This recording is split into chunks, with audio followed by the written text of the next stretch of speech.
Hello students, मैं Anoop sir all exam pass coaching centre के माध्यम से इंटरमीडिएट की फिजिक्स का प्रथम अध्याय लेकर आया हूँ। इसमें हम लोग बहुत से टॉपिक्स पढ़ चुके थे और इसमें अगला टॉपिक है हम लोग का वैद्युत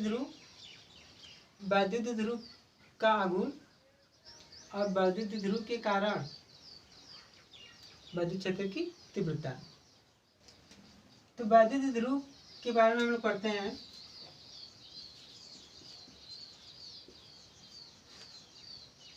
वैद्युत ध्रुव एक ऐसा निकाय है, वैद्युत ध्रुव एक ऐसा सिस्टम है जिसपे दो बराबर परंतु विपरीत आवेश अल्प दूरी 2L पर स्थित होते हैं।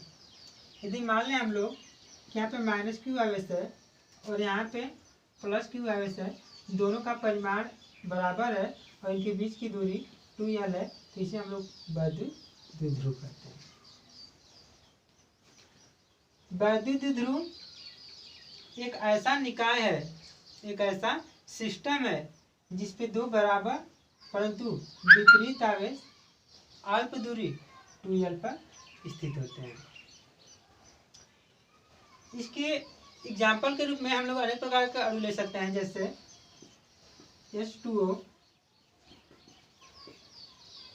HBr, NH3,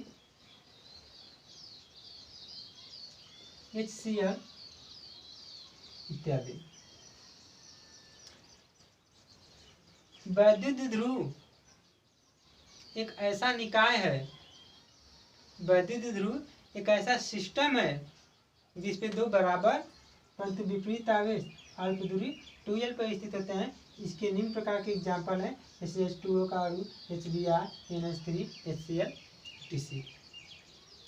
और जब वैद्युत ध्रुव है तो वैद्युत ध्रुव का एक वैद्युत आघूर्ण होता है, वैद्युत ध्रुव का एक आघूर्ण होता है। तो वैद्युत ध्रुव का आघूर्ण, वैद्युत ध्रुव का आघूर्ण, इसके लिए सबसे पहले हम लोग वैद्युत ध्रुव की रचना कर लेते हैं। यहाँ पे माइनस क्यू आवेश हुआ, यहाँ पे प्लस क्यू आवेश हो गया और इनके बीच की दूरी कितना होती है 2L। तो वैद्युत ध्रुव की रचना करने वाले दोनों आवेशों में से किसी एक आवेश का परिमाण, वैद्युत ध्रुव की रचना करने वाले किसी दो आवेश में से एक आवेश का परिमाण तथा इनके बीच की दूरी के गुणनफल को वैद्युत ध्रुव का आघूर्ण कहते हैं। अगर ये दो आवेश हैं तो दोनों आवेश में से किसी एक आवेश का परिमाण क्यों मान लेना यहाँ पे, और इनके बीच की दूरी के गुणनफल कितना है यहाँ पे 2L, और इसी के गुणनफल को हम लोग वैद्युत ध्रुव का आघूर्ण कहते हैं। इसे टाउ से दिखाते हैं, तो इसे 2 बराबर होता है हम लोग का 2L। वैद्युत ध्रुव का आघूर्ण एक सदिश राशि है और इसका मात्रक कूलाम मीटर होता है। वैद्युत ध्रुव की रचना करने वाले दोनों आवेशों में से किसी एक आवेश का परिमाण तथा उनके बीच के दूरी के गुणनफल को वैद्युत ध्रुव का आघूर्ण कहते हैं। वैद्युत ध्रुव का आघूर्ण एक सदिश राशि है और इसका मात्रक कूलाम मीटर होता है। वैद्युत ध्रुव के दिशा, वैद्युत ध्रुव की दिशा अक्ष के अनुदिश ऋण आवेश से धन आवेश की ओर होता है। वैद्युत ध्रुव की दिशा ऋण आवेश से धन आवेश की ओर अक्ष के अनुदिश होता है। वैद्युत ध्रुव एक सदिश राशि है, इसका मात्रक कूलाम मीटर तथा वैद्युत ध्रुव के आघूर्ण की दिशा अक्ष के अनुदिश ऋण आवेश से धन आवेश की ओर होती है। अब यहाँ से हम लोग इसकी विमा निकाल लेते हैं। तो वैद्युत द्विध्रुव की आघूर्ण की विमा तो क्यू बराबर पहले हम लोग कर लें, टाउ बराबर क्यू बराबर यहाँ पे आई टी और यहाँ पे इंटू 2L। तो इसकी विमा हो जाएगा यहाँ पे आई का होता है ए, तो ये तो एल की विमा हुआ एल, ये हुआ हम लोग का टी की विमा टी हुआ और आई की विमा हो गया हम लोग का ए। तो इसकी विमा हो गया हम लोग का एल टी ए। हम लोग इसका मात्रक जान गए, वैद्युत द्विध्रुव का आघूर्ण का मात्रक कूलाम मीटर तथा इसकी विमा एल टी ए होता है। अब इस चैप्टर का जो सबसे महत्वपूर्ण सबसे इम्पोर्टेंट टॉपिक है वो है वैद्युत द्विध्रुव के कारण वैद्युत क्षेत्र की तीव्रता। एग्जाम की दृष्टि से ये यूपी बोर्ड का बहुत ही इम्पोर्टेंट क्वेश्चन है जो हमेशा 3 या 4 नंबर का आता है। वैद्युत द्विध्रुव के कारण वैद्युत क्षेत्र की तीव्रता ज्ञात करने के लिए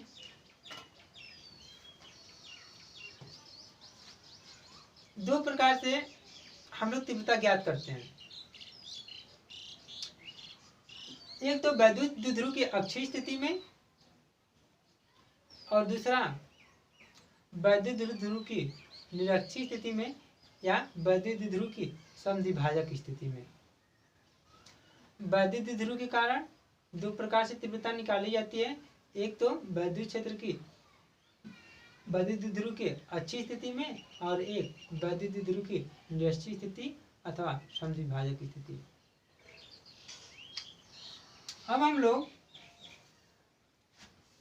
वैद्युत द्विध्रुव के अच्छी स्थिति वैद्युत द्विध्रुव के अच्छी स्थिति में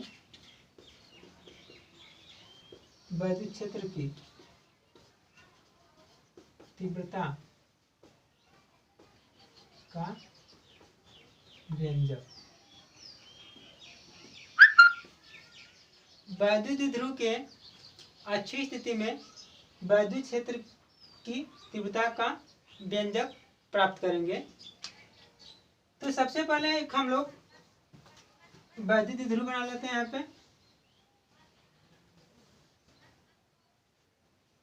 वैद्युत द्विध्रुव क्या होता है, यहाँ पे माइनस आवेश होता है क्यू, यहाँ पे प्लस क्यू आवेश होता है। इन दोनों के बीच की दूरी 2L होता है। तो ये मान रहे हैं हम लोग कि ये L है, तो ये भी कितना होगा, L होगा। इसके मध्य बिंदु से R बिंदु पर, R दूरी पर एक बिंदु यहाँ पे हम लोग मान रहे हैं यहाँ पे P है, जिस पर हम लोग को वैद्युत क्षेत्र की तीव्रता ज्ञात करनी है। इसके मध्य बिंदु वो या कुछ भी मान लीजिए यहाँ पे मध्य बिंदु से R दूरी पर एक बिंदु P है, जिस पर हमको वैद्युत क्षेत्र की तीव्रता ज्ञात करनी है। अब प्लस क्यू के कारण जो वैद्युत क्षेत्र की तीव्रता होती है धन आवेश से, वो होता है दूर, इसको मान रहे हम लोग E1, और ऋण आवेश की वो होता है और इसको हम लोग मान रहे हैं यहाँ पे E2। इस माइनस Q1 के कारण जो वैद्युत क्षेत्र की तीव्रता होगा वो ऋण आवेश की ओर होगा, इधर होगा, और जो बिंदु P पर प्लस Q के कारण होगा वो इससे दूर होगा, इधर होगा। क्योंकि इससे पिछले वाले वीडियो में हमने पढ़े हैं कि जो वैद्युत क्षेत्र की तीव्रता होगा वो धन आवेश से दूर अनंत की ओर जाती है और यहाँ से अनंत से आती प्रतीत होती है। इतना समझ में आया। अब यहाँ से माइनस क्यू से बिंदु P पर, माइनस क्यू से बिंदु P पर अगर यहाँ के हम लोग पूरा दूरी निकालें यहाँ से, ये वाली दूरी, तो ये यल और ये आर, तो ये पूरी दूरी कितना हुआ यहाँ पे, यल प्लस आर हुआ। ये वाला तो यल हुआ और ये वाला तो आर हुआ पूरा, तो पूरी दूरी कितना हुआ, यल प्लस आर। ठीक, अब यहाँ पे हम लोग ये वाले बीच की दूरी निकालें हम लोग प्लस क्यू से बिंदु पी का, तो ये पूरा दूरी कितना हुआ आर, ये तो पूरा दूरी आर हुआ यहाँ पे, और ये आर दूरी हुआ और यहाँ से हुआ यल, तो ये वाली दूरी घटा देंगे क्या होगा हम लोग का आर माइनस यल, तो ये वाली दूरी हुई हम लोग का यहाँ से आर माइनस यल, इसको हम लोग कर सकते हैं आर प्लस यल। इतना समझ में आया, ये वाली दूरी पूरा हुआ हम लोग का आर प्लस यल, और ये छोटा वाली दूरी हुआ हमको आर माइनस यल। अब हम लोग पहले माइनस क्यू के कारण बिंदु पी पर वैद्युत क्षेत्र की तीव्रता निकालेंगे, और एक बार प्लस क्यू के कारण बिंदु पी पर वैद्युत क्षेत्र की तीव्रता निकालेंगे। तो लिखेंगे यहाँ पे माइनस क्यू के कारण बिंदु पी पर वैद्युत क्षेत्र की तीव्रता। एक बार माइनस क्यू के कारण निकाल लेंगे और एक बार प्लस क्यू के कारण वैद्युत क्षेत्र की तीव्रता निकाल लेंगे। तो माइनस क्यू के कारण मान हम लोग E2 माने हैं, तो यहाँ पे तो E2 बराबर हो जाएगा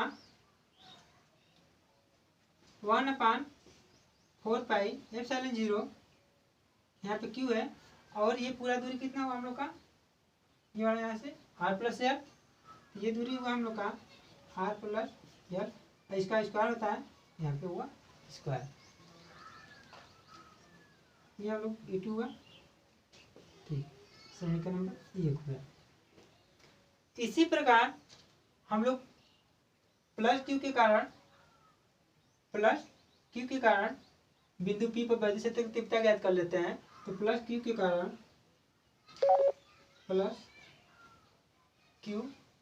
कारण बिंदु पी पर वैद्युत क्षेत्र की तीव्रता ये हो जाएगा के कारण बिंदु पी पर वैद्युत क्षेत्र की तीव्रता E1 बराबर 1/4 पाई एप्सिलॉन 0 क्यू बटा में आर माइनस यल का स्क्वायर। एक बार हम लोग माइनस क्यू के कारण निकाल लिए और एक बार प्लस क्यू के कारण बिंदु पी पर वैद्युत क्षेत्र की तीव्रता निकाल ली।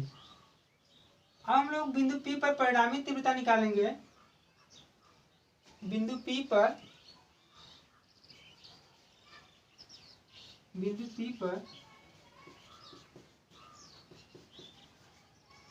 परिणामी तीव्रता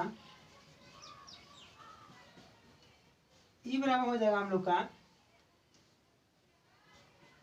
E1 माइनस E2। बिंदु P पर परिणामी तीव्रता हो जाएगा हम लोग का E1 माइनस E2।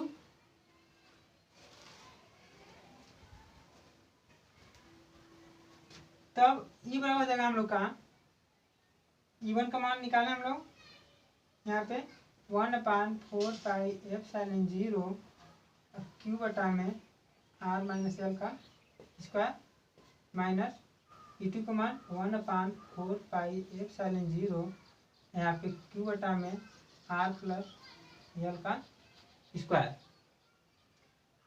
घटा दिए हम लोग। तो अब यहाँ पे हम लोग कॉमन मिल रहा है 1/4 पाई एप्सिलॉन 0, क्यू भी कॉमन मिल रहा है तो कॉमन कर लेंगे। तो ई बराबर हो जाएगा क्यू बटा में 4 पाई एप्सिलॉन 0 तो बचा 1 बटा में आर माइनस यल का स्क्वायर माइनस 1 बटा में आर प्लस एल का स्क्वायर। इतना बचे हम लोग का। अब क्या करेंगे हम लोग,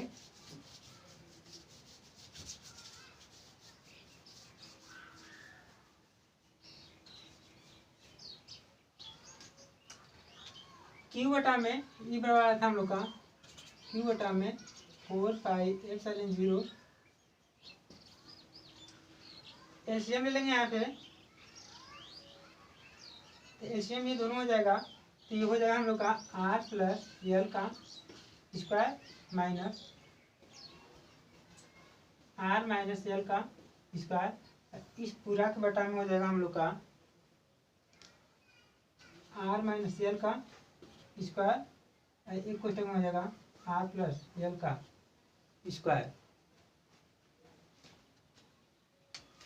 इतना समझ में आ रहा होगा आप लोग को। एलसीएम ले लिए हैं यहाँ पे, ये वाला यहाँ पे हो गया है और ये वाला यहाँ पे हो गया है, और ये वाला ऐसे हम लोग एलसीएम ले दिए। तो ई बराबर होगा हम लोग का क्यू बटा में 4πε0, ये ए प्लस बी का होल पर ऊपर टूटेगा, तो हो जाएगा इसका R square plus L square plus 2 R L minus, और ये हो जाएगा R square plus L square minus 2 R L. अब बटा में इसको हम लोग आर स्क्वायर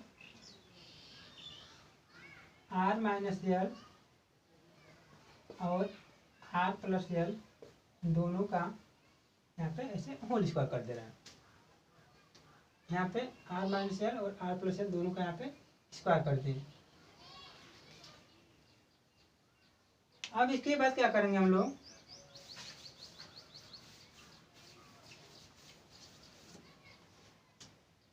कि ई बराबर आएगा हम लोग का क्यू बटा में 4πε0, ये होगा R square plus L square plus 2 R L, ये माइनस गुणा अंदर तो होगा minus R square minus L square और प्लस 2 आर एल बटा में ये वर्गांतर भी टूटेगा, तो हो जाएगा R square minus L square, इसका पूरा हो जाएगा यहाँ पे होल स्क्वायर।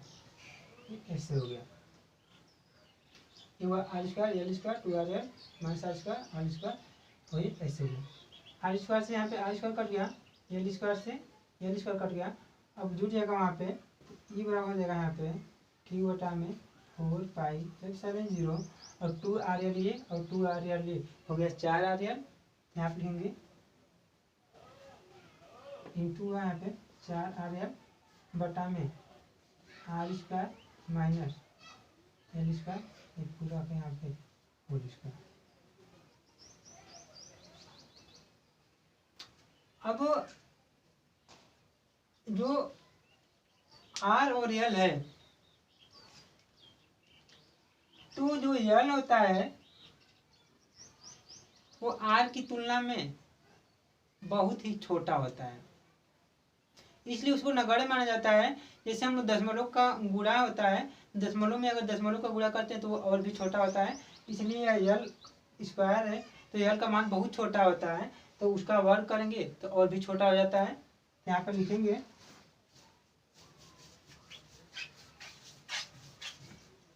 एल इज, यहाँ लिखेंगे R is greater greater greater than L, इसलिए R is more greater greater than L square. अतः क्या लिख देंगे कि एल स्क्वायर का मान बहुत कम होने पर, क्योंकि R is greater greater greater than L, greater greater greater than L. तो इसको हम लोग छोड़ देंगे, तो आएगा यहाँ पे ई बराबर क्यू बटा में 4πε0 इंटू 4r_l बटा में यहाँ पे r स्क्वायर होगा तो यहाँ पे 4 घात हो जाएगा, r पे 4 घात, तो एक r से एक r कट जाएगा, तो ई बराबर हो जाएगा हम लोग का q बटा में 4 पाई एप्सिलॉन 0, और यहाँ पे 4l बटा में यहाँ पे होगा r पे q। अब यहाँ पे 4 को हम लोग 2 की या लिख सकते हैं, तो ई बराबर हो जाएगा यहाँ पे 2 इंटू 2ql बटा में 4 पाई एप्सिलॉन 0 यहाँ पे r/q। और चूँकि हम लोग जानते हैं कि टाउ बराबर होता है 2ql, तो 2ql की जगह पे हम लोग टाउ रख सकते हैं यहाँ पे, तो यहाँ पे ई बराबर या टाउ, या इसको हम लोग पी भी दिखाते हैं, पी से दिखाते हैं, यहाँ पे हो जाएगा 1/4 पाई एप्सिलॉन 0, यहाँ पे 2 की जगह पे पी रख सकते हैं यहाँ पे, बटा में हुआ हम लोग का r/q, यहाँ पे 2p हुआ। तब हम लोग को जाकर मिलता है यहाँ पे सूत्र, ई बराबर होता है, अतः यहाँ पे लिख रहे हैं, अतः ई बराबर 1/4 पाई एप्सिलॉन 0 2p बटा में r/q, और यही वैद्युत ध्रुव के अच्छी स्थिति में वैद्युत क्षेत्र की तीव्रता का व्यंजक है। ई बराबर 1/4 पाई एप्सिलॉन 0 2p बटा में r/q। सबसे पहले कैसे निकालते हैं फिर समझिए। हम लोग वैद्युत ध्रुव की रचना करेंगे, तो वैद्युत ध्रुव की रचना करेंगे तो मानेंगे कि पहला आवेश माइनस क्यू आवेश, दूसरा प्लस क्यू आवेश है, तो उसके मध्य बिंदु से आ दूरी पर एक बिंदु P लेंगे, तो उस बिंदु पर हमको बिंदु P पर वैद्युत क्षेत्र की तीव्रता ज्ञात करना है। तो इसके लिए हम लोग माइनस क्यू के कारण बिंदु P पर वैद्युत क्षेत्र की तीव्रता निकाल लेंगे, और प्लस क्यू के कारण बिंदु P पर वैद्युत क्षेत्र की तीव्रता निकाल लेंगे। दोनों के कारण वैद्युत क्षेत्र की तीव्रता निकालने के बाद परिणामी वैद्युत क्षेत्र की तीव्रता निकालेंगे, तो E बराबर होगा E1 माइनस E2। तब दोनों को हम लोग घटा देंगे, तो घटाने के बाद आएगा हम लोग का